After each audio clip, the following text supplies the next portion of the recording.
Hello, मैं हूं सरताज। पिछली वीडियो में हमने आपको क्लास 10 का ट्रायंगल चैप्टर पढ़ाया था। अगर उसमें किसी को कोई परेशानी है तो आप प्लीज़ मुझे कमेंट में बताइए, ठीक है। उस पर कुछ और वीडियोस बनाएंगे। चलिए आज देखते हैं ट्रिग्नोमेट्री क्लास 10 का। आज हम लोग बिल्कुल बेसिक चीज़ को देखेंगे। पहले ये कि ट्रिग्नोमेट्री क्या है ना, इसका इस्तेमाल कहाँ करते हैं हम लोग प्रैक्टिकली। देखिए, इसका ट्रिगो को जन्म देने वाला वो है हिपाकस, ठीक है। हालांकि सिर्फ यही नहीं है, इसके साथ एक दो साइंटिस्ट और भी हैं, लेकिन सबसे ज़्यादा नाम जो लिया जाता है वो इन्हीं का देन है, हिपाकस का। ऐसे टॉलमी का भी है, और मेनेलॉस एक साइंटिस्ट है, वो भी, इन तीनों ने मिल करके इस पे काम किया है। लेकिन जो सबसे ज़्यादा काम किया है इन्होंने, हिपाकस ने काम किया है। तो देखते हैं कि ट्रिग्नोमेट्री है क्या। देखिए, अगर कोई चीज़ लंबी चीज़ है ना, अपराइट खड़ी है ऐसे, और उसे आप कहीं से देख रहे हैं, ठीक है, कहीं से देख रहे हैं, तो आप इसका कितनी दूर से देख रहे हैं, या फिर जिसे देख रहे हैं वो कितना, उसकी कितनी हाइट है, या फिर आप कितने एंगल से देख रहे हैं, ये तीनों में एक रिलेशन है। आप सोच के देखिए, अगर ये चीज़ इतनी ही बड़ी रहे और आप देख ज़्यादा दूर से रहे हैं, तो एंगल में कमी आ जाएगी। यहाँ पे जो एंगल था वो ये एंगल कम हो जाएगा। सिमिलरली, अगर वो चीज़ उतनी ही बड़ी है और बिल्कुल नज़दीक से आप देख रहे हैं, तो एंगल वो बढ़ जाएगा।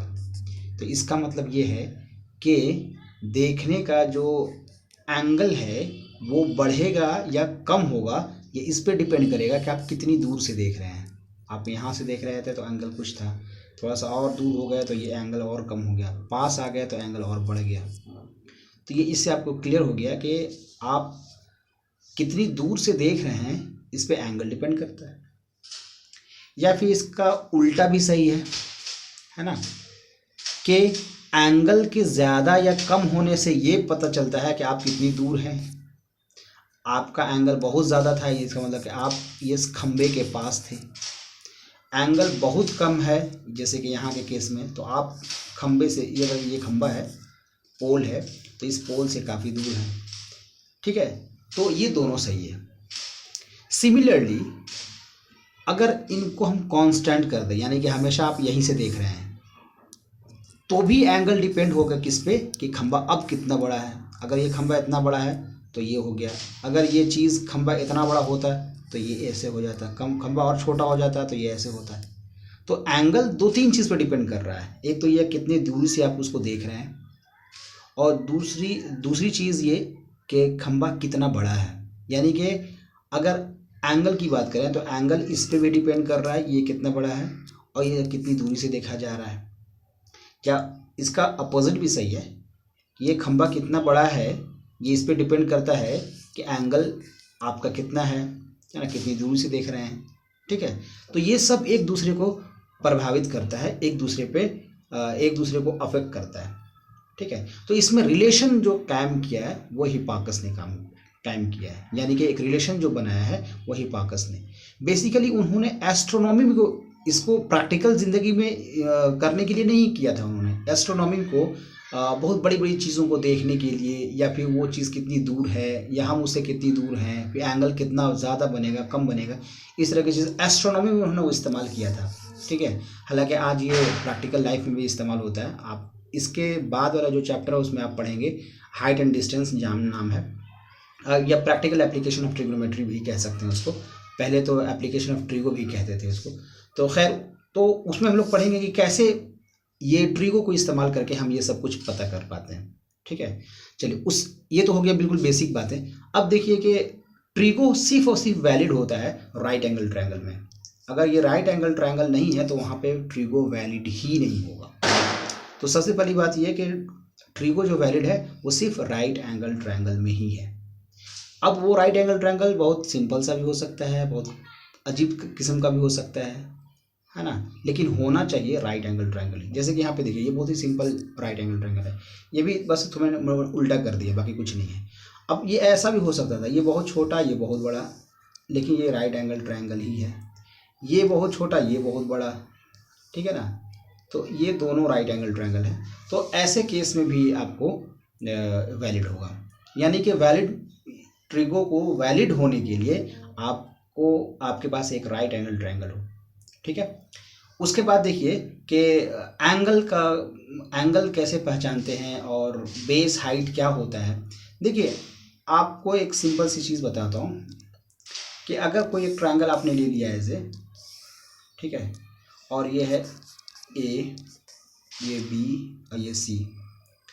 अगर हम सी के नज़र से देखें, यानी कि सी के पास कोई खड़ा होकर के देखेगा, तो ये उसको लगेगा हाइट। लेकिन अगर कोई यहाँ पे आकर के देखेगा ए के पास, तो उसको ये वाला हाइट लगेगा। लेकिन 90 डिग्री वहाँ से पहचानने, यहाँ से कोई खड़ा होकर देखेगा 90 डिग्री कहाँ पे है, तो यही लगेगा, और यहाँ से खड़ा होकर देखा तो 90 डिग्री यही होगा, ठीक है ना। अब इसको थोड़ा किसी ने उल्टा कर दिया, ऐसे बना दिया, ठीक है।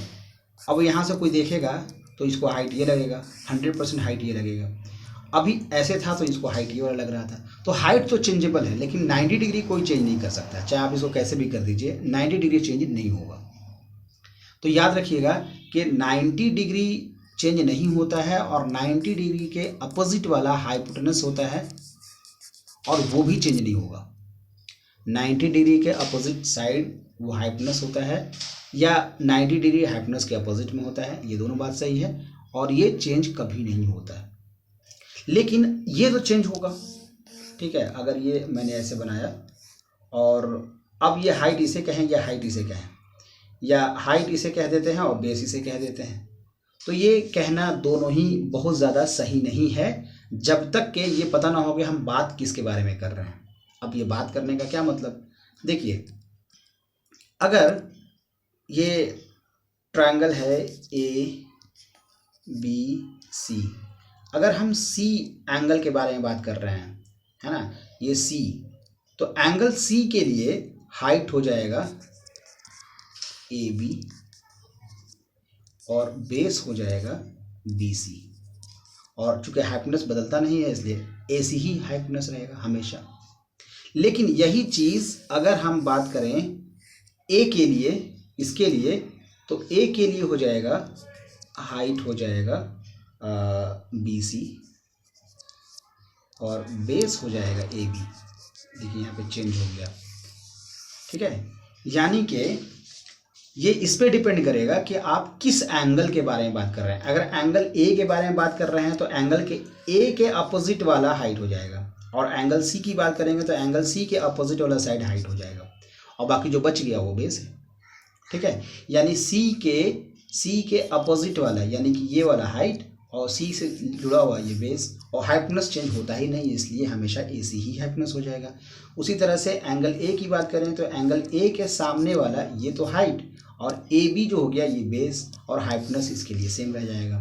तो ये आप याद रखिएगा, इसमें बहुत ज़्यादा कन्फ्यूजन होगा, और कन्फ्यूजन को दूर करने के लिए मैंने आपको ये तरीका बता दिया कि जिस एंगल के बारे में हम बात कर रहे हैं उसके अपोजिट साइड हाइट होगा, ठीक है। उसे परपेंडिकुलर भी कहते हैं, उसे हाइट भी कहते हैं, उसे एल्टीट्यूड भी कहते हैं, ये तीनों नाम से जाना जाता है, ठीक है। और बेस का नाम एक ही है, बेस, ठीक है। और हाइपोटेनस और हाइट ये दोनों चूँकि एच से शुरू हो रहा है, इसलिए इसमें वो एल्टीट्यूड लिखना ज़्यादा बेहतर है। एल्टीट्यूड लिख सकते हैं, परपेंडिकुलर लिख सकते हैं डिस्टिंग्विश करने के लिए, बाकी ऐसे आप कुछ भी लिख सकते हैं, ठीक है। अब देखिए कि यहाँ पे आपको 2-3 चीज़ें यूज़ होंगी, जैसे कि अगर ये एक राइट एंगल ट्रायंगल है ए बी सी, तो अगर यहाँ पे देखिए एक चीज़ यूज़ होगा साइन, कॉस और टेन, ठीक है। मैंने बताया कि ये हिपार्कस ने इसमें रिलेशन बताया था, है ना, साइन कॉस टेन। तो जो रिलेशन बताया ना उसी का नाम दिया है साइन कॉस टेन, ठीक है। रिलेशन का एक नाम है भाई। साइन किस तरह का रिलेशन का नाम है, तो साइन रिलेशन का नाम है परपेंडिकुलर अपॉन हाइपोटेनस का, यहाँ पे हाइट मत लीजिएगा, परपेंडिकुलर, हम हाइट को हम परपेंडिकुलर कह रहे हैं यहाँ पे, ठीक है ना, और जहाँ पे एच हम लिख रहे हैं वहाँ पे हाइपोटेनस है, ठीक है। तो साइन किस तरह का रिलेशन का नाम है? साइन रिलेशन का नाम है कि अगर आपने परपेंडिकुलर और हाइपोटेनस का एक रेशियो निकाला है तो उसे हम लोग साइन कहेंगे। और कॉस किसे कहेंगे? तो कॉस कहेंगे बी अपॉन एच, और टैन किसे कहेंगे? पी अपॉन बी को, ठीक है। अब देखिए इसे कैसे अप्लाई करेंगे। अगर हमने लिखा साइन सी, साइन सी, तो पहले हम देखेंगे साइन होता क्या है। साइन होता है परपेंडिकुलर और हाइपोटेनस का रेशियो को। तो सी के हिसाब से परपेंडिकुलर कौन हुआ? सी ये है, तो इसके हिसाब से परपेंडिकुलर ए बी हुआ, तो इसका आंसर हो जाएगा ए बी अपॉन, फिर परपेंडिकुलर लिख लिया, उसके बाद हाइपोटेनस लिखना। हाइपोटेनस तो चेंज होता ही नहीं है, ये ए सी ही रह जाएगा, तो ये आपका आंसर हो गया। उसी तरह से आपसे कोई पूछ दे कि साइन ए क्या होता, साइन ए, तो साइन ए के हिसाब से परपेंडिकुलर कौन होगा? तो साइन ए के हिसाब से परपेंडिकुलर ये वाला होगा, बी सी, लिख दिया बी सी। और हाइपोटेनस क्या होगा? तो हाइपोटेनस चेंज होता ही नहीं है, इसलिए ए सी, ये आपका आंसर है, ठीक है। तो इस तरह से आपको एक कई बार थोड़ा प्रैक्टिस कीजिएगा, है ना, एक बार, दो बार, तीन बार, ये कहीं समझ समझ कर प्रैक्टिस कीजिएगा, 3-4 बार में, तो ये बहुत ही आसान है, समझना बहुत ज़्यादा मुश्किल नहीं है, ठीक है। अब इस पे जो क्वेश्चंस आते हैं वो आपको बहुत ही सिंपल सा क्वेश्चन आएगा, जैसे कि एक मैं एग्जांपल लेके बताता हूँ। ये 3, 4 एंड ये 5, ठीक है, ये राइट एंगल ट्रायंगल है, और नेमिंग कर दिया इसका ए बी एंड सी। आपसे बहुत ही सिंपल सा क्वेश्चन आ सकता है, लिखा आएगा कि फाइंड, पहला दिया रहेगा साइन ए प्लस कॉस बी, ये आप निकाल के दिखाइए। देखिए कैसे निकालेंगे, पहले मैं खुद कर रहा हूँ, 1-2 क्वेश्चन मैं आपको दूंगा, आप वीडियो पॉज करके उसे सॉल्व करने की कोशिश कीजिए। देखिए साइन ए यानी इसकी बात कर रहा है, और इस साइन ए का होता क्या है? साइन आप याद रखिएगा, साइन कॉस टेन का वैल्यू याद रखिएगा। साइन किसका रेशियो है? परपेंडिकुलर और हाइपोटेनस का। तो ए के लिए परपेंडिकुलर क्या है? 4, तो ये हो गया 4। हाइपोटेनस बदलता ही नहीं है, इसलिए राइट एंगल के अपोजिट वाला ये होगा हमेशा हाइपोटेनस, तो ये हो गया 5, 4/5 प्लस कॉस बी, यानी कि कॉस बी, ओ सॉरी कॉस बी तो होगा ही नहीं, है ना, कॉस बी 90 डिग्री है, ये कॉस बी नहीं कॉस सी होना चाहिए था, इसको मैं डिलीट कर देता हूँ, ठीक है। कॉस सी मैं ध्यान नहीं दिया, कॉस सी, इसके बारे में कभी बात नहीं होगी, साइन कॉस टेन कभी नहीं, ठीक है। जब भी बात होगी या तो इसके या तो फिर इसके, 90 डिग्री पे कोई बात नहीं होगी। तो कॉस सी की बात करेंगे तो कॉस सी होता क्या है? b/h होता है। तो इसके लिए b क्या है? इसके लिए b है बी सी, जो कि है 4, और हाइपोटेनस क्या है? 5, तो ये 5 ही रह गया। तो 4/5 करेंगे तो ये 5 एलसीएम, और 4 8, ये 8/5, ये आपका आंसर हो गया। क्लियर है ये? तो देखिए ऐसे याद रखने का क्या तरीका हो सकता है कि साइन आप भूले नहीं, सम p/h, कॉस b/h और tan p/b, इस तरह की चीज़ आप भूले नहीं कभी, या हमेशा के लिए याद हो जाए। आप बच्चे अलग अलग किस्म के, अलग अलग तरह के वो अजीब तरह का वो बना लेते हैं, ठीक है, कुछ अजीब तरह का सेंटेंस खुद तैयार कर लेते हैं। जैसे कि एक बहुत ही कंट्रोवर्शियल है कि लोगों ने निकाला है, पंडित बोले पता ना हरी हरी पता ना क्या क्या। उसी तरह से कुछ लोगों ने निकाला है कि हिंदुस्तान हरा भरा और पाकिस्तान भूखा प्यासा। हालांकि ये बहुत सही नहीं इस तरह का निकालना, लेकिन ये निकाला है याद रखने के लिए। इससे हम पाकिस्तान को हम हर्ट नहीं कर रहे हैं, या फिर इंडिया को बिल्कुल हरा भरा कह के इंडिया को बिल्कुल डेवलप नहीं बना दे रहे हैं। उसी तरह से एक हम ऐसे ही याद कर सकते हैं, बहुत ही सिंपल है, वो आपको बहुत पसंद आ भी सकता है और नहीं भी। जैसे कि मैं यहाँ पे लिख देता हूँ, देखिएगा, सम पीपल हैव, कैसे याद रखना है ये मैं बता भी दूंगा, मैं लिख देता हूँ, सम पीपल हैव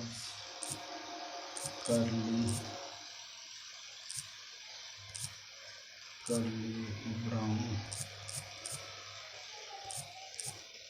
hair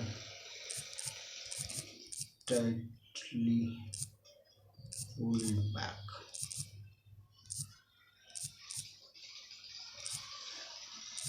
ठीक है, देखिए ये मैंने क्या लिखा है, एक सेंटेंस को आप पढ़ने की कोशिश कीजिएगा। बहुत अच्छा, हालांकि ये भी नहीं है, लेकिन मुझे चूँकि ये ज़्यादा याद रहता है तो मैंने ये आपको लिख दिया। यानी कि कुछ लोग है ना, कुछ लोगों के बाल कर्ली होते हैं, यानी कि मुड़े हुए होते हैं, ब्राउन होते हैं कलर में, और वो भी उसको खींच करके पीछे बांधते हैं वो लोग। ठीक है, ये ऐसी है, मजाकिया है। इसका मतलब क्या है, एस का मतलब है साइन, एस का मतलब क्या, साइन थीटा। ठीक है ना, और साइन थीटा क्या होगा, पी और एच, देखे ना, पीपल हैव, यानी हो गया पी अपॉन एच। उसका कॉस थीटा जैसे कहेंगे तो आपका यहाँ से आपका निकल जाएगा कॉस थीटा, यानी कि बी, यहाँ पे बी आया, यहाँ पे एच आया, तो ये हो गया बी बाई एच। और टाइटली फुल बैक का मतलब हो गया टेन थीटा, और इसका मतलब हो गया पी और बी, पी अपॉन बी। ये ऐसे आप याद रख सकते हैं।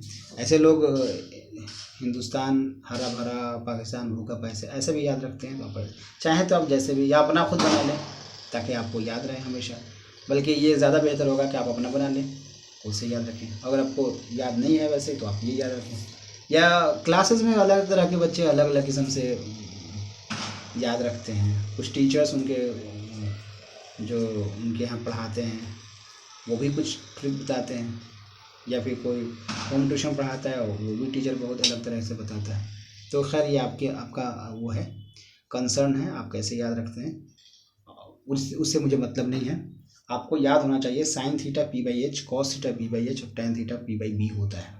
ठीक है, चलिए एक क्वेश्चन मैं देता हूँ आपको, आप इसे वीडियो को थोड़ी देर के लिए पॉज कर लीजिए और सॉल्व करके मुझे दिखाइए। ए बी सी, ये है 8 9 10। हालांकि ये 8 9 10 पॉसिबल नहीं है, इसे उसे राइट एंगल ट्रायंगल बन जाए, लेकिन अभी आप मान के चलिए कि वो है बस। ठीक है, फाइंड, ये मेरा पेन भी नहीं चल रहा है तो कंसिडर कीजिएगा। साइन ए माइनस टेन सी, दूसरा है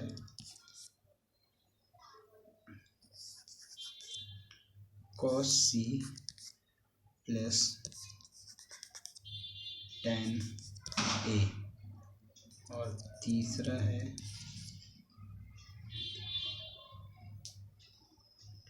क्या है, साइन ए प्लस साइन सी। इसकी वैल्यू आप निकाल के दिखाइए।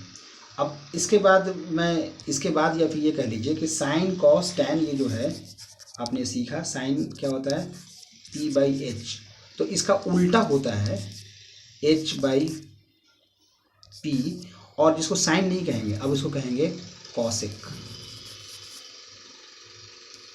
कॉसेक थीटा, या कॉसेक ही कहेंगे अभी।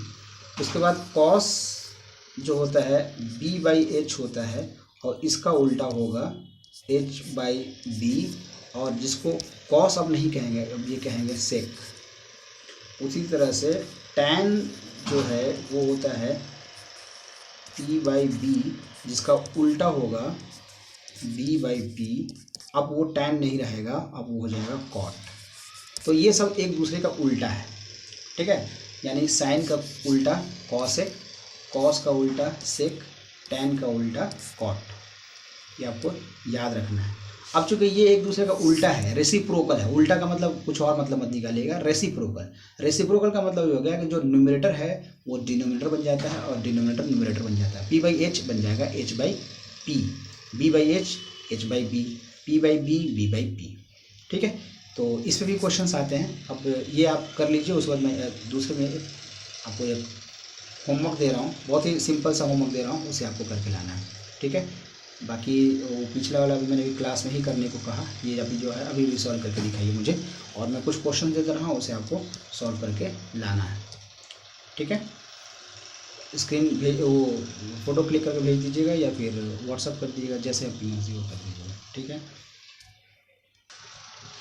पेन मेरा चल नहीं पा रहा है, ठीक है, तो मैं अब ये नेक्स्ट वीडियो में करूँगा कंप्लीट, ठीक है। तो किसी कुछ क्वेश्चन भी दूंगा और कुछ समझाऊंगा, ठीक है। Thank you.